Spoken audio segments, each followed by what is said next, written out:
Muitos cristãos dizem que têm o dom de línguas. Você já ouviu falar disso? Tem dúvidas? Sabe como é? Sabe o que é o dom de línguas? Pois é este o tema que o Dr. Mauro Braga vai explicar hoje. Eu quero iniciar o estudo dessa noite, primeiro explicando e mostrando a vocês, em primeiro lugar, o objetivo do dom. Quando ele foi dado, ele tinha objetivo, e nós vamos marcar aqui, como já anotamos, os objetivos pelos quais o dom de línguas foi prometido e foi dado. Abra lá sua Bíblia, 1 Coríntios, capítulo 12, verso 7. Nós temos muitos versos hoje à noite.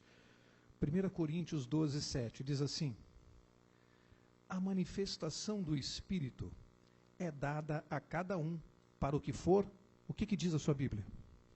Para o que for útil, proveitoso, útil.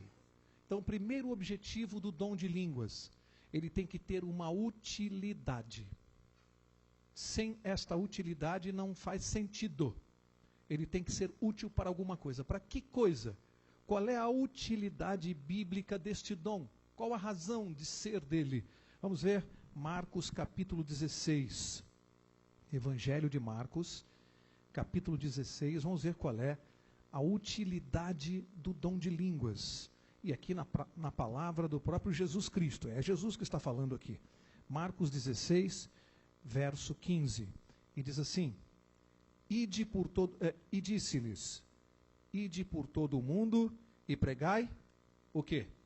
O evangelho a toda a criatura. E dentro desta ordem que Jesus nos deu, tem lá a promessa no verso 17.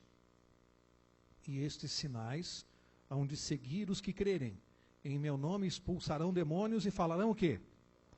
Novas línguas. Aqui está. Em conexão. O dom de línguas tem uma utilidade. Qual é a utilidade? Quem sabe qual é a utilidade? Pregar o evangelho. Pregar o evangelho. Jesus prometeu esse dom não para qualquer coisa, não para qualquer finalidade. Ele colocou em conexão com a pregação do evangelho. Faz sentido? Vamos ver se faz. Quando Jesus deu essa ordem de pregar o evangelho a toda a criatura, a todas as nações, tribo e língua, existia internet, avião, televisão, telefone. Ele deu essa ordem inicialmente a 12 homens, alguns deles incultos. Como é que eles poderiam se desincumbir desta ordem de Cristo e pregar o evangelho para todo o mundo e para todas as nações se Jesus não providenciasse o meio, a maneira de que o evangelho pudesse ser pregado a todas as nações? Como eles poderiam fazer isso? Então Jesus disse: vocês vão fazer uma coisa e eu vou tomar as providências para que vocês façam. Daí a utilidade do dom, a finalidade dele. Agora nós vamos estudar as 5 referências na Bíblia em que se fala de dom de línguas. Não existem 6. Em todas as escrituras você só vai encontrar referência ao dom de línguas 5 vezes, em 5 passagens destacadas. Nós vamos examinar as 5. Vamos examinar a primeira, estamos nela. Marcos 16. Vamos ver na íntegra o que disse Jesus a partir do verso 15.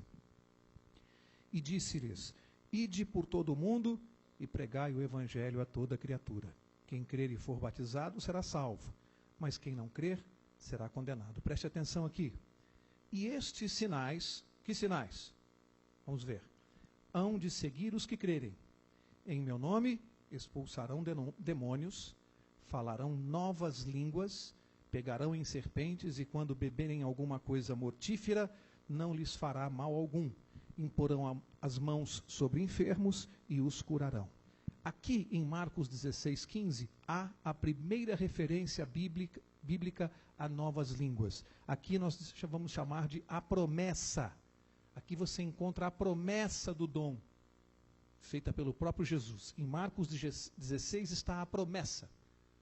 A referência bíblica em que Jesus fez a promessa deste dom aos crentes, para uma utilidade com a finalidade de pregar o evangelho. Aqui tem um esclarecimento muito importante. Falarão novas línguas. Alguém sabe me dizer em que língua foi escrito esse texto? Marcos. Que língua? No grego. O original aqui é no grego. O grego tem duas palavras para designar novo ou nova. Duas palavras. Uma é neo. Neo. E isso, inclusive, é uma palavra que hoje derivou até para a língua portuguesa. Neo. Mas o grego também tem a palavra, eu vou escrever aqui no canto, kainos. Neo e kainos. Duas palavras que no grego querem dizer novo. Qual a diferença entre as duas?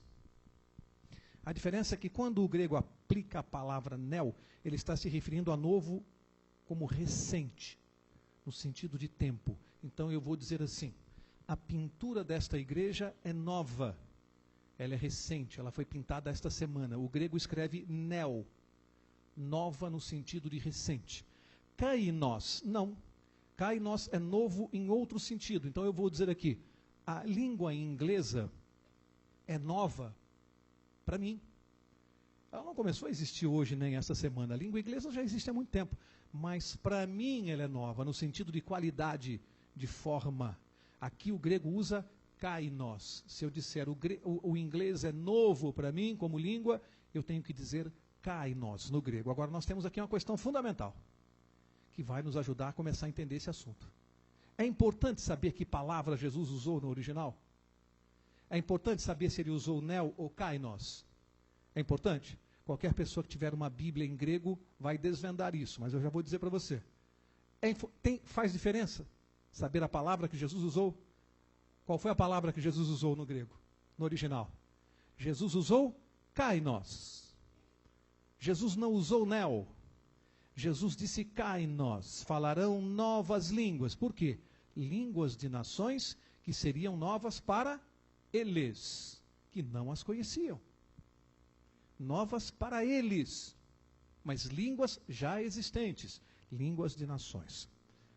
Isso aqui não vai ficar isolado não, nós vamos confirmar isso. Vamos examinar, aqui foi a primeira referência, a promessa de Cristo e a palavra kainos, que tem um sentido muito importante. Novo no sentido de forma. Veja, faz sentido inclusive isso, porque exalta o trabalho do Espírito Santo. Porque tem muito mais valor o Espírito Santo fazer com que eu, Mauro Braga, sem nunca ter falado grego, comece a falar, é algo muito mais milagroso do que me fazer falar uma língua desconexa que não tem sentido. Diminui o poder do Espírito Santo. É muito mais poder fazer com que eu fale uma língua que eu não conheço, mas é uma língua inteligível. É um milagre muito maior. Portanto, o que importa é que Jesus usou kainos, e isso não se discute. Nenhum teólogo discute isso, porque isso é só pegar a Bíblia no grego. É só pegar lá, está kainos, não está neo. Então não se discute essa questão. Vamos examinar Atos capítulo 2, dia do Pentecostes. Eu estou correndo aqui um pouquinho, porque nós temos muita coisa para mostrar e eu tenho que avançar. Teria muita coisa ainda para falar aqui em Marcos, mas não dá tempo. Atos 2, Pentecostes. Vamos ver o que aconteceu aqui. Verso 4. Atos 2, 4. Diz assim: todos foram cheios do Espírito Santo e começaram a falar em outras línguas. Outras línguas. Conforme o Espírito Santo lhes concedia que falassem. Surge a pergunta. Começaram a falar em outras línguas. A pergunta é: inteligíveis ou ininteligíveis? Línguas que as pessoas entendiam ou não? Não, nós não podemos deduzir, nem podemos chutar. Aqui não vale. Aqui a Bíblia tem que responder. Eu não posso chutar, eu tenho que mostrar pela Bíblia. Eu fiz uma pergunta pelo texto. Por esse texto que eu li, Atos 2,4, não dá para saber. Porque a Bíblia diz só que começaram a falar outras línguas. Eu tenho alguma ajuda aqui. Kainos, se Jesus prometeu línguas novas para eles, tudo isso me ajuda, mas ainda não respondeu. Mas o verso seguinte, o verso 7, vai responder a pergunta. Que línguas seriam essas? Verso 7. E todos pasmavam e se maravilhavam, perguntando uns aos outros. O que eles perguntavam? Não são galileus todos esses homens que estão falando? Então, como é que os ouvimos, cada um, como? Na nossa própria língua nativa. Eram línguas inteligíveis ou ininteligíveis? Línguas que eles compreendiam. Como é que nós ouvimos cada um na nossa própria língua nativa? Eles estavam entendendo. Quantos povos nós tínhamos aqui? Quantas línguas eram? Vamos ver? Verso 9. Partos, medos, elamitas, os que habitam na Mesopotâmia, Judéia e Capadócia, Ponto e Ásia, Frígia e Panfilha, Egito e partes da Líbia, perto de Cirene, forasteiros romanos, tanto judeus como prosélitos, cretenses e árabes, todos os temos ouvido em nossas próprias línguas. Falar do quê? Das grandezas de Deus. Cumpre o objetivo? Pregar o Evangelho? Porque eles falavam nas línguas das nações e eles entendiam que estavam engrandecendo a Deus. Cumpria a utilidade do dom e o objetivo. Está claro na Bíblia. O objetivo é que o Evangelho fosse pregado. Todos aqueles povos reunidos no Pentecostes, mais de 15 nações, o povo sedento para ouvir. E a palavra de Deus chegou a todos aqueles povos através dos apóstolos, que não falavam aquelas línguas. Por o dom do Espírito Santo, por um milagre de Deus, aqueles homens começaram a falar essas línguas. E diz a Bíblia que os outros se pasmaram e disseram: não são galileus? Não são homens simples? Como é que eles podem estar falando a minha língua? Isso era um milagre extraordinário. Causou espanto nas pessoas. Como era possível que isso acontecesse? Quer ver uma coisa? Verso 6. Algumas pessoas me perguntam assim: Mauri, como é que você explica aqui o verso 6? O verso 6 introduz um ingrediente. Vamos ver? Diz assim: correndo aquela voz, ajuntou-se uma multidão. E estava, o que diz a sua Bíblia? Estava o quê? Confusa, porque cada um os ouvia falar na sua própria língua. Como é que você explica essa confusão aqui? Por que a multidão estava confusa? Porque cada um ouvia falar na sua própria língua. Fácil, vamos entender aqui. Imagine lá no fundo alguém falando grego. Ali, alguém pregando o evangelho no árabe. Aqui em inglês. Eu sou grego, estou ouvindo alguém falar inglês aqui, não estou entendendo nada, mas ouço que lá tem alguém falando a minha língua. Eu quero me aproximar daquela pessoa. Alguém que está lá quer se aproximar de quem está falando inglês, porque é a língua dele. E as pessoas começam a se movimentar, buscando ouvir a sua língua. E isso gerou uma grande confusão. Isso gerava uma confusão, porque eles queriam se aproximar para ouvir a sua língua. Mais um ingrediente, verso 7. E todos pasmavam e se maravilhavam. Por quê, hein?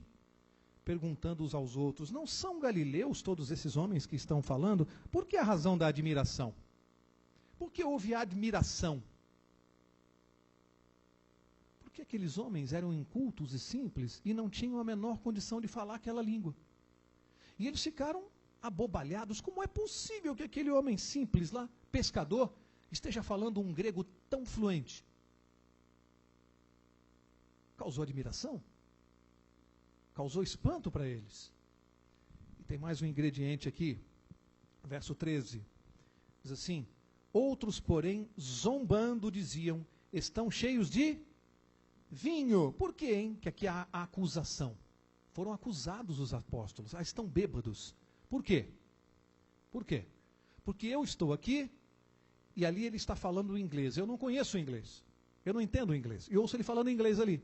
Como eu não conheço, falei: aquele cara está bêbado. Falando umas coisas que ninguém está entendendo. Então, os apóstolos foram acusados de estarem bêbados por aqueles que não compreendiam aquela língua. Não era a minha. Então eu vejo ele falando ali uma língua que eu não entendo, só que é uma língua de nação. Ficou claro pelo texto. Veja, gente, ninguém pode sustentar, até agora, pelo que nós lemos aqui, não há base bíblica para que alguém sustente que fossem línguas estranhas. Todo o contexto prova o contrário. Todo o contexto. E nós temos que estudar a Bíblia de maneira séria. Eu não posso sair deduzindo, pensando um verso. O contexto todo deixa claro a utilidade do dom, que tinha que ser para pregar o Evangelho. As nações tinham que entender, por isso o dom foi dado. Todos os povos estavam lá e diziam que ouviam na sua própria língua. Não há contexto para se defender o contrário. Mas ainda vou provar mais um pouquinho. Verso 14 de Atos 2. Pedro, porém, pondo-se em pé com os 11, levantou a voz e disse-lhes: Homens judeus e todos os que habitais em Jerusalém, seja-vos isto por notório, escutai as minhas palavras. O que Pedro ia começar a fazer quando ele se pôs de pé? Ia começar a pregar. Mas a minha Bíblia e a sua dizem que os outros 11 apóstolos se colocaram em pé com ele. Acabei de ler. Pedro e os 11. Por que os 11 se levantaram? Para traduzir. Cada um na língua de cada povo. Para fazer a tradução. Senão os 11 não precisavam ficar de pé. Estavam traduzindo. Vamos ver aqui, verso 37. Ouvindo eles isto, compungiram-se em seu coração. Perguntaram a Pedro e aos demais apóstolos. Inventei aqui? Quando disse que era tradução? Não. Quando acabou o sermão, eles perguntavam a Pedro e aos demais. Por que aos demais? Porque cada um perguntava àquele que falava a sua língua. Portanto, em Atos 2, não há base bíblica para se defender que lá se falou língua estranha. O contexto não mostra isso. Ir além disso é extrapolar. É sair da palavra de Deus. O contexto não autoriza a deduzir que eram línguas estranhas. Não autoriza. Além do que, aqui existe coerência com a promessa de Jesus. Línguas novas para eles, mas línguas existentes, línguas de nações. O evangelho aqui está entrando em entrosamento. Aqui, portanto, aqui foi a promessa, aqui foi o cumprimento. Em Atos 2, Pentecostes, houve o cumprimento da promessa de Jesus. Já estudamos duas referências. Vamos ver a terceira, em que se fala de dom de línguas. Atos capítulo 10. E isso aconteceu lá naquele episódio da casa de Cornélio. Aqui, gente, Atos 10, verso 46. Em todo o capítulo só existe este verso. Nós não temos mais dicas aqui do contexto. Só temos Atos 10, 46. Então nós vamos nos ater apenas ao que diz o verso. Porque não há mais nada neste capítulo que nos ajude a saber se aquela é língua estranha ou língua de nação. Vamos ler o verso 46 de Atos 10. E diz assim: Pois os ouviam falar em línguas e engrandecer a Deus. Pergunto, língua estranha ou língua inteligível? Como é que vocês sabem? Porque eles ouviam línguas e entendiam que estavam engrandecendo a Deus. Eles entenderam. Senão não diriam e engrandecer a Deus. Então, Atos 10, 46, não há base bíblica para se falar de língua estranha. O contexto não autoriza isso. Foi um novo cumprimento que se entrosa com isso e se entrosa com isso. Eles ouviam falar em línguas e engrandecer a Deus. A dedução que eu tiro do texto é muito mais no sentido de uma língua que eu entendo, porque eu entendi que estavam engrandecendo a Deus, e não há nenhuma autorização para se dizer que aqui era uma língua estranha. Isso é extrapolar o texto. É sair do texto bíblico. É conjecturar. O texto não diz que a língua era estranha, diz que eles entenderam que estavam engrandecendo a Deus. Vamos à quarta referência bíblica. Atos 19, 6. Aqui, a mesma coisa. Um único verso, não tem mais nada, apenas um único verso, e nós vamos nos ater a ele. Atos 19, 6 diz assim: Impondo-lhes Paulo as mãos, veio sobre eles o Espírito Santo, e falavam em línguas, e profetizavam. Línguas inteligíveis ou incompreensíveis? Como é que vocês sabem? Falavam em línguas e profetizavam. Como é que eles sabiam que estavam profetizando? A não ser que compreendessem o que estava sendo dito. Vocês concordam comigo? Interpretação contrária a isso é extrapolar, é sair do texto. Como advogado, eu estou acostumado a interpretar artigos de lei. Texto, eu não faço outra coisa na minha profissão. E nós fazemos isso com regras. Eu aprendo na faculdade de Direito a interpretar os textos com regras. Teologia é a mesma coisa. Existem regras de interpretação teológica. E a regra é que o texto deve estar de acordo com o contexto geral. O próprio texto diz que eles entendiam que profetizavam. E o contexto geral, mais amplo, diz que o dom tem que ter uma utilidade, essa utilidade é pregar o evangelho, a língua seria nova para eles. Portanto, o contexto geral me faz entender que ali eram línguas inteligíveis. Agora, nós vamos para 1 Coríntios 14, que é o que todo mundo está esperando. Porque parece que nessas 4 primeiras referências, a primeira promessa de Jesus e nessas 3 o cumprimento dela, parece que não se discute muito. Aqui em 1 Coríntios 14 é que parece que a coisa fica um pouco mais difícil de entender. Mas nós vamos mostrar que não. Vamos mostrar que a coisa é tão simples quanto se você se ativer apenas aos versos bíblicos. Se você não sair dos versos, a própria Bíblia vai ajudar a responder isso. Então vamos lá para o tão conhecido e citado 1 Coríntios 14. E vamos ver aqui o que Paulo está falando aqui. Primeiro eu quero começar no verso 39. Prestem atenção. 1 Coríntios 14, verso 39. Olha o que diz Paulo. Paulo diz assim: portanto, irmãos, procurai o quê? Com zelo profetizar. E não proibais o quê? O falar em línguas. Então eu encontro Paulo dizendo para a igreja de Corinto o seguinte: olha, procurem profetizar. E não proíbam falar em línguas. Se Paulo estiver se referindo a línguas estranhas, os pentecostais teriam aqui em Coríntios 14 base bíblica. Se Paulo estiver dizendo que não pode proibir línguas estranhas, eles teriam base bíblica. Então nós vamos ter que descobrir isso aqui no 1 Coríntios 14. Se ele estiver falando de línguas estranhas, há base bíblica. Se ele não estiver falando, continua não havendo. Todo o demais aqui, todo o resto, aponta para um sentido, mas nós não podemos deduzir em 1 Coríntios 14. Eu tenho que encontrar a resposta no texto. Eu só começo ouvindo Paulo dizer: não proíbam falar em línguas. E aí? Que línguas? Vamos saber? Então vamos começar a analisar todo o contexto de 1 Coríntios 14. Antes de analisar, eu quero aqui fazer uma ilustração que vai ajudar visualmente a vocês e depois vou provar pela Bíblia que essa ilustração está na Bíblia. Primeiro eu quero mostrar, depois eu vou provar. Maurício chega aqui, Luciene vem aqui, Margarete vem aqui. Vamos fazer uma ilustração. Vocês vão... Vem cá, Luciene. Qual o problema? Vem cá, vem cá. Vem cá, vem cá. Mar, vem cá. Vocês vão ceder o direito de imagem aqui na gravação. Chega para cá. Vamos imaginar o seguinte. Estamos na igreja de Corinto. Chega para cá um pouquinho, senão vocês não saem na fita aqui. Estamos na igreja de Corinto. Olha só. Imaginem a Margarete, pelo dom do Espírito Santo, não falava o grego e começou a falar na igreja. As pessoas estão maravilhadas com ela. Ela não falava grego, recebeu o dom do Espírito Santo e começou a pregar em grego. Todo mundo, todos os gregos da igreja entendem o que ela está pregando. Essa é a situação da Margarete.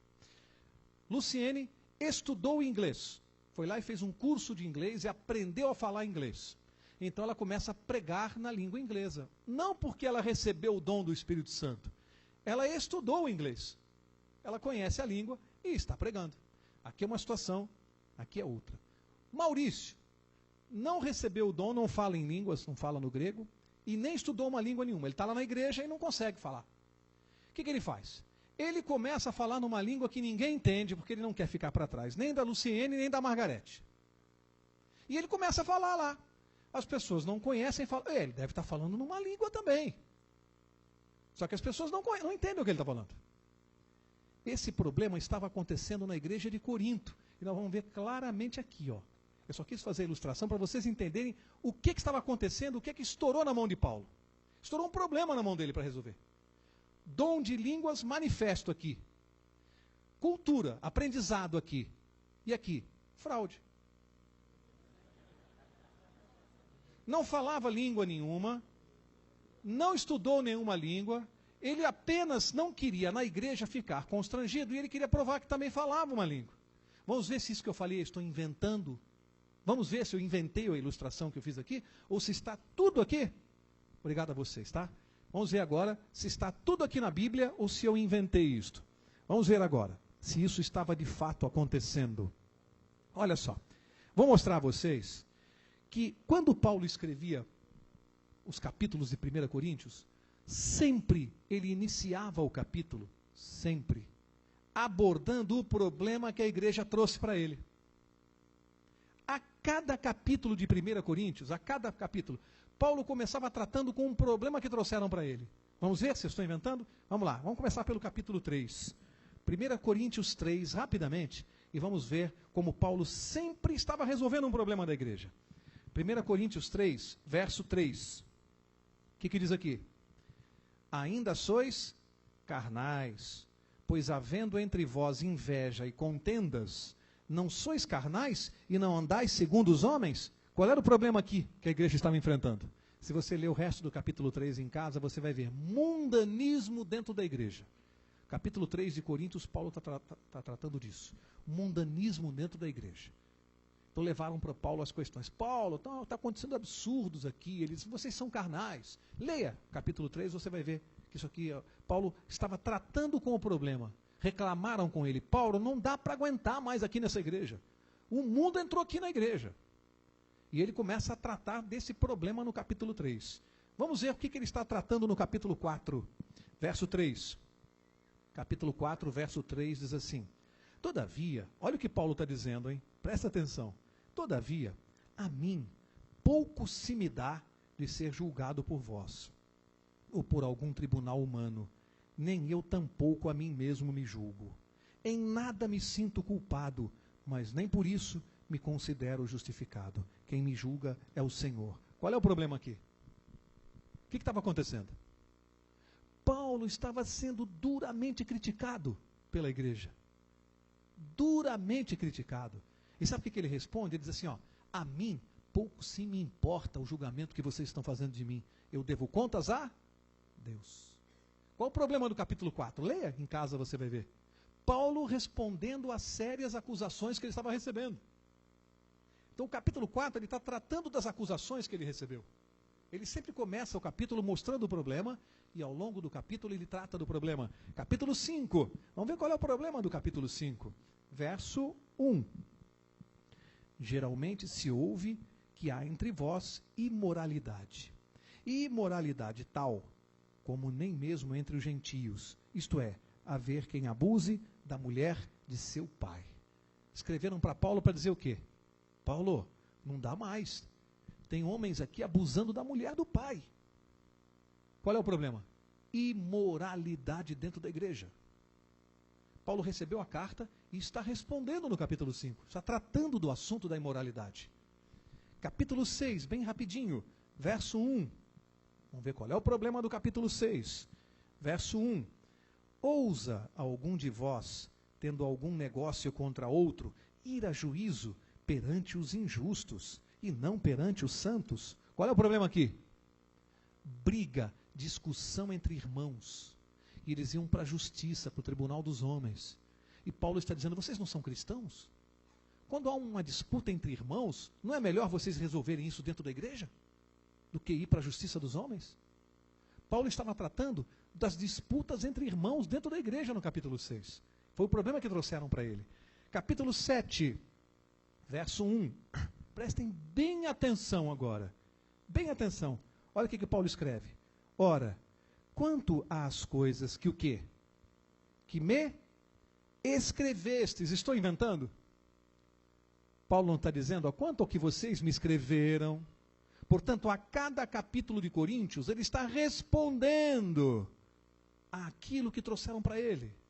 Ele diz, quanto às coisas que me escrevestes, bom seria que o homem não tocasse em mulher. Mas, por causa da prostituição, cada um tem a sua própria mulher e cada uma tem o seu próprio marido. Tem gente que toma esse verso aqui para dizer que Paulo prega ao celibato, né? Dizem que Paulo não queria que o homem tivesse relação sexual. Não é nada disso, gente. Paulo está tratando aqui da promiscuidade. Ele diz, bom seria que o homem tivesse a sua esposa e a esposa tivesse o seu marido. Quando ele diz que não tocasse em mulher, do outro. E tem gente que pensa que Paulo fosse solteiro. Não, Paulo não poderia ser solteiro, porque Paulo era membro do Sinédrio. E uma das coisas para ser membro do Sinédrio era ser casado. Portanto, a dedução que nós fazemos, como aqui ele não tinha mulher nesta fase da vida, é que ele era viúvo. Porque senão não poderia ser membro do Sinédrio se ele não fosse casado. Portanto, solteiro ele não era. A dedução é que ele fosse viúvo a esta altura.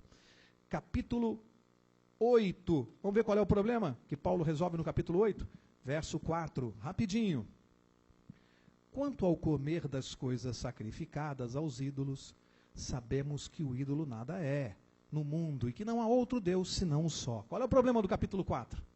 Escreveram lá para ele dizendo: Paulo, tem gente comendo carne sacrificada a ídolo aqui na igreja, Paulo. Como é que não vamos resolver isso aqui? Aí você lê o resto do capítulo 8, ele vai dar os conselhos, como é que se deve resolver esse problema. Capítulo 9, qual o problema? Verso 3, capítulo 9. Esta é a minha defesa para com os que me condenam. Não temos nós o direito de comer e beber? O que Paulo está falando aqui, quando você vê o verso 13? Não sabeis vós que os que administram o que é sagrado comem do que é do templo? E que os que de contínuo servem ao altar participam do altar? Do que ele está falando? Dízimo.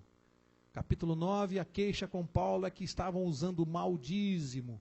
Líderes eclesiásticos estavam dando má destinação ao dízimo. E Paulo trata desta questão no capítulo 9. Gente, eu vou parar por aqui, não vou no 10, 11, 12, mas eu só estou mostrando para vocês que a cada capítulo Paulo respondia a um problema que traziam para ele. E como essa igreja de Corinto era problemática. Só trazia problema. E a cada capítulo ele vai abordando o problema. Pergunto: é razoável admitir que seria diferente em 1 Coríntios 14? É razoável admitir? Ou vocês admitem que Paulo está também resolvendo algum problema? Vamos ver se ele está resolvendo algum problema em 1 Coríntios 14. Vamos ver aqui, verso 27. 1 Coríntios 14, 27. Lembram-se? Eu fiz aqui a ilustração. Paulo, como é que nós vamos resolver esse problema? Um aqui na igreja está pregando numa língua grego, algumas pessoas entendem. Outro fala inglês fluentemente, está pregando em inglês. E tem um aqui que prega numa língua que ninguém entende. Como é que nós vamos resolver isso? Vejam, gente, lição para nós, anciãos e membros de igreja. Você quer ter uma lição? Agora nós vamos tomar um banho de Paulo aqui.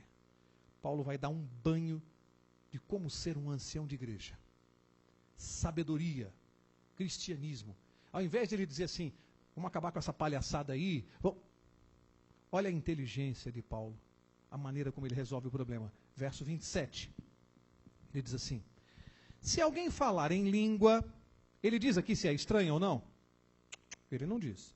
Se alguém falar em língua, faça-se isso por 2, ou quando muito, 3. E por sua vez, haja intérprete. Mas, se não houver intérprete, esteja o quê? Calado na igreja e fale consigo mesmo e com Deus. Gente, olha a inteligência de Paulo. Não é para pegar aquele que está fazendo a fraude, está falando uma língua que ninguém entende. Paulo, ao invés de desmascarar aquela pessoa, ele diz assim, não, é simples. Quem for pregar, não pode ter mais do que 2 ou 3, senão vira bagunça. No máximo 2 ou 3. Por quê? Inteligibilidade. E ele disse o quê? Qual é o requisito para que essa pessoa possa pregar numa língua? Que haja intérprete. Paulo está defendendo que a língua seja inteligível ou estranha? Se é para ter intérprete, é porque as pessoas precisam, era uma maneira, porque se não tem quem interprete a língua estranha daquele cara, ele não pode pregar. Paulo disse assim, fique calado na igreja. Foi a maneira inteligente dele dizer, aquele cara não vai pregar mais. Porque ninguém entende, não vai ter intérprete. Ele vai ter que ficar calado. A habilidade de Paulo para resolver o problema. Se não tiver quem entenda, quem possa interpretar, que ele fique calado. Eu não diria isso aqui se não fosse Paulo, gente. Eu não estou usando minhas palavras. É Paulo que disse, fique calado. Se não falar coisas inteligíveis na igreja, fique calado. Bate com tudo isso aqui que nós estamos estudando até agora? Bate. A língua tem que ser inteligível, mas vamos seguir, tem mais, tem muito mais. Não vai ficar só aqui não. Verso 9 de 1 Coríntios 14. Olha o que Paulo diz. Assim também vós, Se com a língua não pronunciardes palavras, o quê? Pode repetir para mim, por favor? Bem? Mais alto, por favor. Inteligíveis. Como se entenderá o que se diz?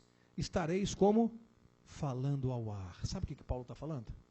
Paulo está falando que se eu não chegar aqui na frente para falar de Jesus e do Evangelho, e não falar o que vocês possam compreender, entender a pregação do Evangelho, se eu não falar de maneira que vocês entendam, é a mesma coisa que eu chegar aqui nesta noite, nesse auditório lotado, e eu ficar aqui fazendo assim.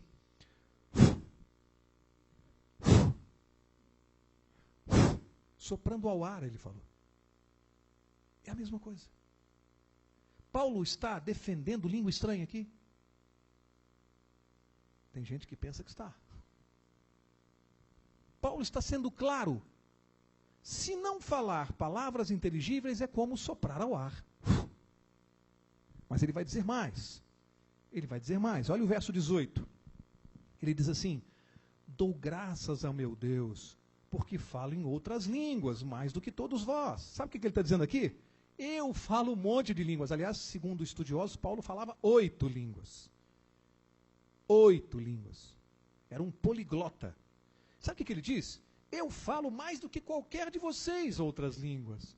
Mas ele diz assim, verso 19: todavia, eu antes quero falar na igreja 5 palavras com o meu entendimento, para que possa também o quê?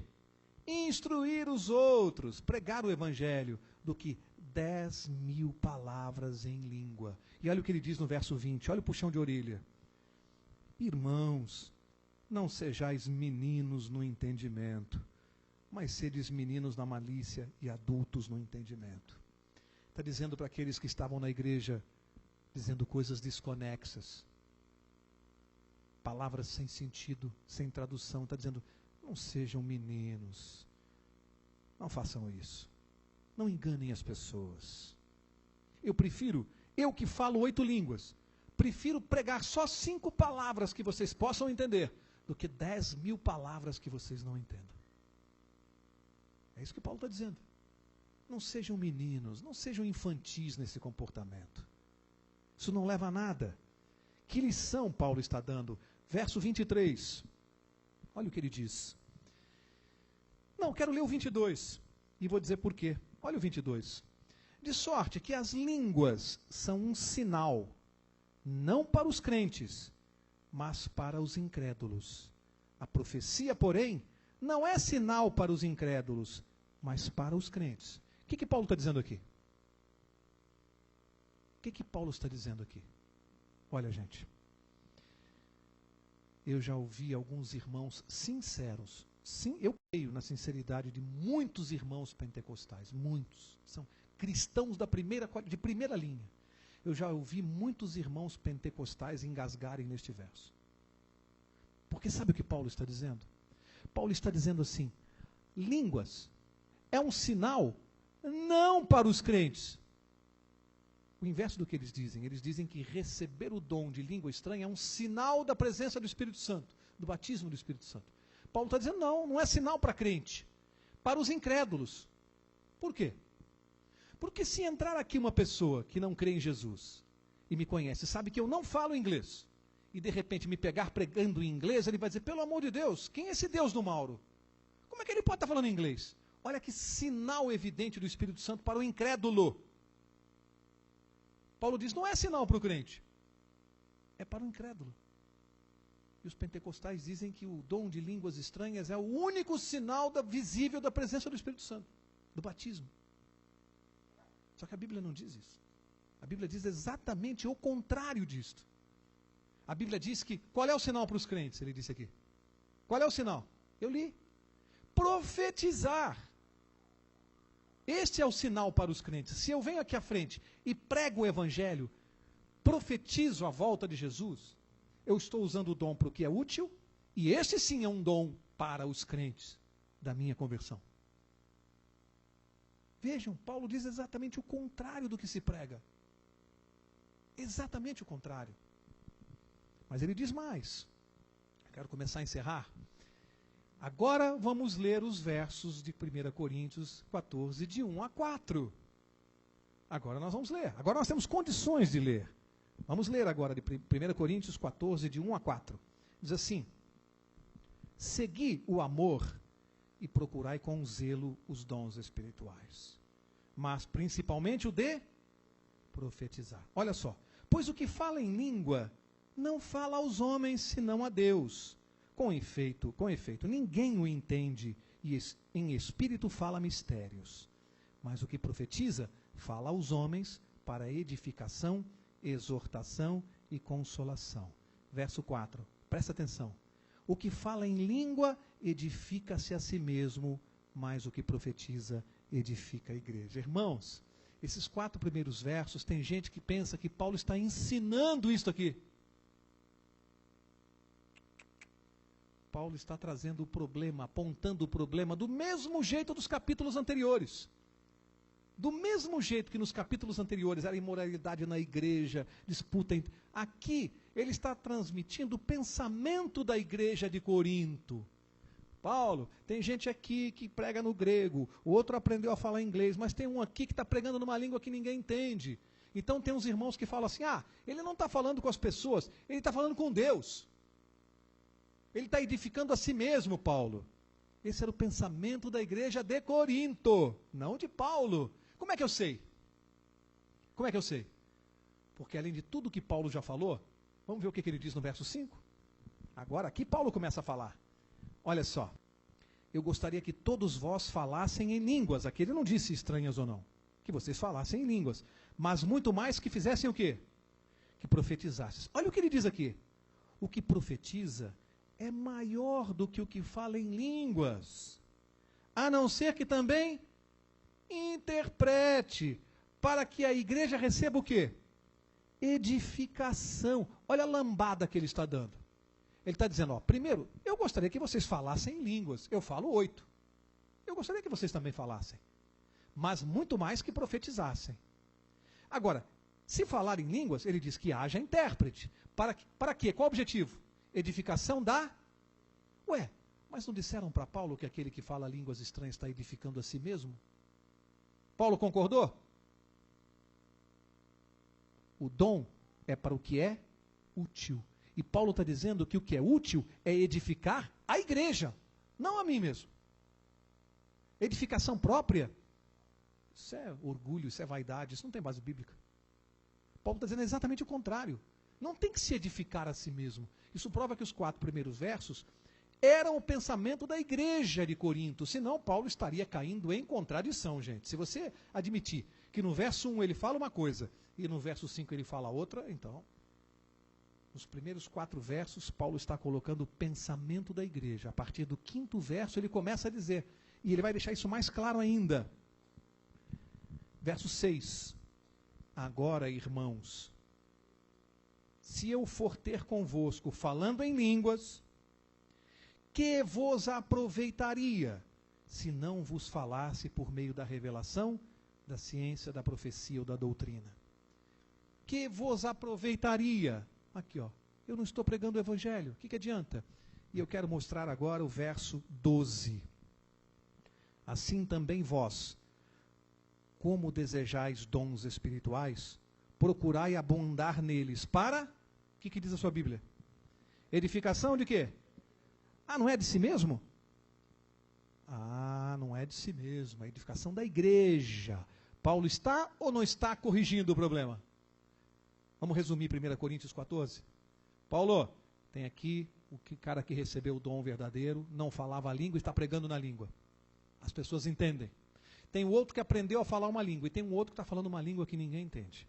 Mas, como as pessoas não querem causar confusão na igreja, estão dizendo para ele, não, ele está edificando a si mesmo, ele está falando com Deus. Paulo, muito polido, falou, tá bom, então vamos resolver o problema.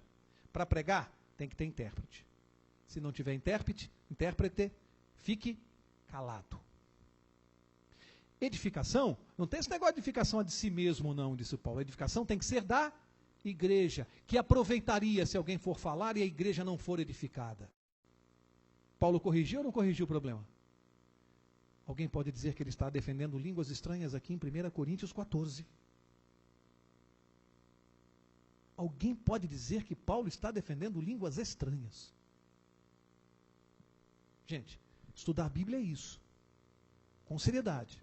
Verso respondendo verso. Verso explicando verso. Eu não cheguei aqui, em nenhum momento eu disse assim, eu acho que é isso, eu acho que é aquilo. Para mim, Paulo, não. Aqui não tem adivinhação. Aqui a Bíblia tem que se explicar. Mas eu quero terminar mostrando um verso aqui que eu gostaria de não mostrar. Mas eu preciso mostrar. Porque existe uma única referência na Bíblia, uma só referência à língua estranha. A palavra estranha, o adjetivo. Não aparece esse adjetivo em nenhuma dessas passagens. Fala em língua estranha. Em nenhuma. Eu vou mostrar na Bíblia para vocês a única passagem bíblica onde você vai ouvir falar de língua estranha. Quer ver comigo? Isaías 33, verso 19. Vou ler. Não verás mais aquele povo cruel, povo de fala tão obscura que não se pode compreender, e de língua tão estranha que não se pode entender. Gente, só tem um probleminha aqui. Porque a Bíblia está falando que quem estava falando língua estranha era um povo cruel, povo de fala tão obscura que não se pode compreender. Sabe o que é esse capítulo aqui, se você for ler em casa? Está falando daqueles que estavam na Babilônia, povo do cativeiro da Babilônia, povo pagão, cruel, pagão que não cria em Deus, e que falava uma língua tão estranha que as pessoas não podiam entender. Queridos irmãos, a única vez que a Bíblia usa a expressão língua estranha, vem associada ao paganismo, e não às coisas de Deus. A única vez. Vem associada, língua estranha vem associada ao paganismo. Portanto, o objetivo desse estudo que nós acabamos de encerrar é apenas mostrar o que diz a palavra de Deus. Não é criticar religiões, criticar irmãos. Aqui não é a nossa função fazer isso. Criticar outras igrejas. Eu sempre digo aqui, e aqueles que acompanham a nossa classe bíblica sabem disso, eu sempre digo aqui que existem pessoas sinceras em todas as religiões. Pessoas que estarão no céu. Existem cristãos sinceros em todo lugar. Agora, a verdade tem que ser pregada. A verdade de Cristo Jesus tem que ser pregada. Língua estranha não tem nada a ver com o cristianismo, nada a ver com o dom prometido por Jesus e que já se cumpriu e tinha uma finalidade. Por isso ele se cumpriu. Hoje, qual é a razão do dom de línguas hoje? Diga para mim, qual é a utilidade dele? Com internet? Com traduções simultâneas? Com pessoas falando todas as línguas? Qual a utilidade do dom de línguas hoje? Nenhuma. Mas no tempo em que Jesus deu esse dom, ele era fundamental para a pregação do Evangelho. Hoje, ele não tem mais utilidade. Isso é o que nos cumpre ensinar essa noite, através da palavra de Deus. Que cada um, na sua mente, na sua consciência, em oração, com a presença do Espírito Santo, possa buscar a confirmação de Deus quanto a este tema.